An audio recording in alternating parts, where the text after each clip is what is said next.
Dislocated hips, tungod sa pagkadisgrasya, and I sir sa iyang pag, trabaho sa building.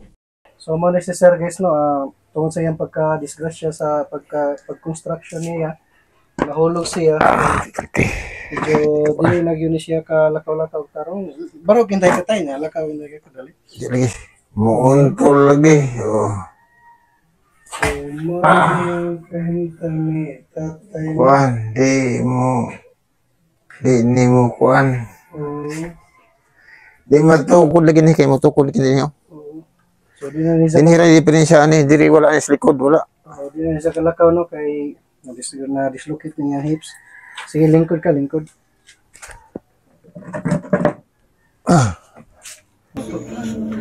Ito na. So, ito no.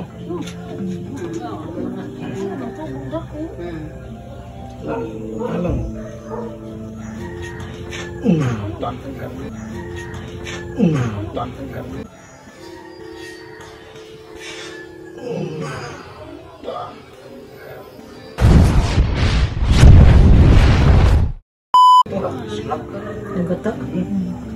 Ngunang to yung sibog.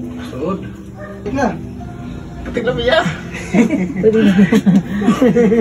Ito po na siguro. Ito po na magda. After bone setting therapy, dislocated hips pain relief. Kumusta? Ang sa may paminaw ni Muhammad sa itong bone setting therapy karon? Log yung ginawa. Log-log na?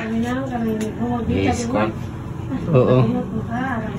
Ayos na. Kita lagi. Oo. Sakit-sakit yun kay naman tayo gibati lagi. Pero gula tayo gibati wa may sakit. So na may gibati lagi di sakit-sakit yun. Pati lami lagi. Sakit nga lami. Oo. Pero pagka humana na lami na. So mga guys no, mao na ni ang kahimtang sa tail ni sir. So bubintahan na ni siya. Alay na ni. Kinahanglan supportahan sa nina to siya inani para maligon sa balik. Para makakapot na dire sir, dili na mo balik ka dislocate. Yeah, good sir. Okay na. Ayos. So unsa may ka istorya diha sir sa ato mga solid supporters and silent viewers diha? Ay pagbong aron di mo pian. Di mo kunahan ako kapes kita. Oo, matawan na sila.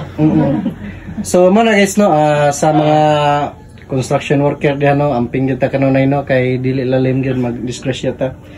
Samot nagnatay gibatis lawas maglisod ta pangitag kwarta. So may stress ta kay samot nagway kwarta. So makaniwang pod.